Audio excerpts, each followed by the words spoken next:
would you do an NDA before you send designs to manufacturers in China? Man, that's a good question. I've read a bunch of articles about this over the past couple years. There's a lot of really differing opinions about this, but the best opinion I've heard is one from actual lawyers. And they say that NDAs don't hold a lot of weight in China, in Chinese court. So that's what you kind of have to keep in mind. Like if a Chinese factory runs away with your designs, you have to sue them in Chinese court, not in the US court. So unless your document is according to Chinese law and legal standards and everything, then they're not going to care. So the issue is people will come up with their NDAs that they Google and find and be like, here's my NDA. And then they send it off to their supplier. And the supplier's like, oh yeah, cool. This is awesome. And then they run away with their designs. And then the US company or the people get all pissed off and try to sue them. They go to their lawyer and like, yeah, we sent them this NDA and they stole our designs. The lawyer's like, yeah, this ain't going to hold up in Chinese court. So you're screwed. However, there are other documents. It's called an NNN agreement, a China-centric NNN agreement. The three N's that make up are non-use, non-disclosure, non-circumvention.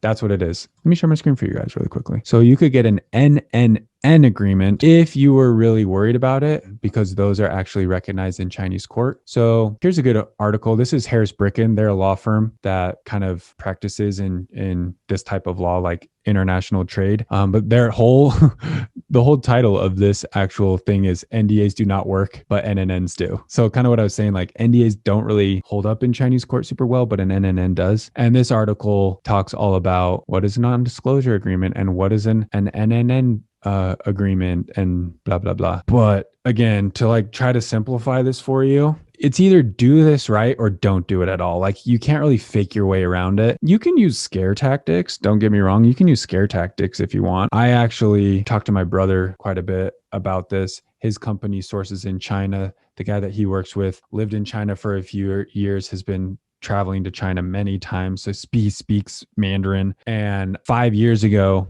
when I was doing fishing products, selling fishing stuff from China, I actually called him, my brother's, a boss, and said, hey, like, what do I do if they like steal my stuff or like steal my designs or whatever, run away with my money? And he said, tell them this is being recorded. I probably shouldn't say this, but like he said, tell them that if they jack anything up, you will come over there and you will find them.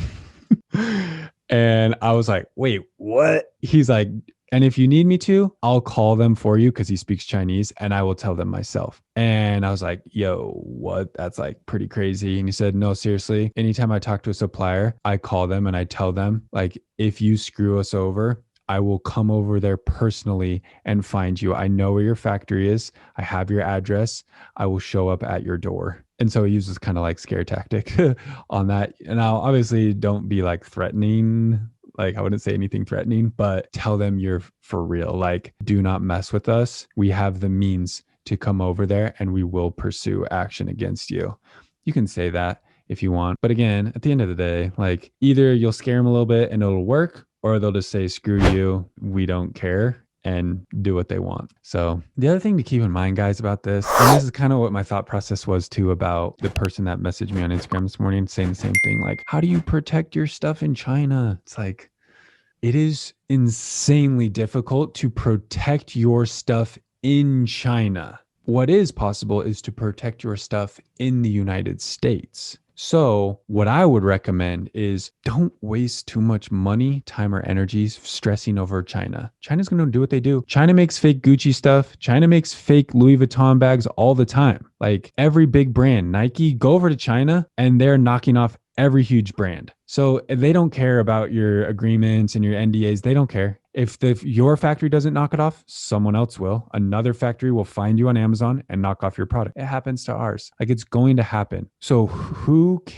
don't stress about China. I was going to say, who cares about China? But like, don't stress about China, but protect yourself in the US. What you don't want, I don't care if other factories are like stealing our stuff and making it in China, because I can't really control that. It is going to be extremely expensive for me to go to China and file in Chinese court and try to sue a factory. That's going to be extremely time consuming, extremely expensive, and very stressful. I don't need that in my life. However, if other Chinese factories try to knock me off and they try to sell my stuff in the US on Amazon or in the US on other places, then yes, I will pursue action against them because we have a trademark, because we have a patent we are patent pending. But do that stuff in the US to protect yourself so that if they do try to come here and compete with you on your home turf, then you can take legal action, and it's going to be a lot easier to win that, because that legal action, you're not in China's court, you're in your court. You're on your home field. So when you go to your home field judge and say, yo, here's my trademark, here's my product, here's my original designs, the judge is going to, and this Chinese company who I've never heard of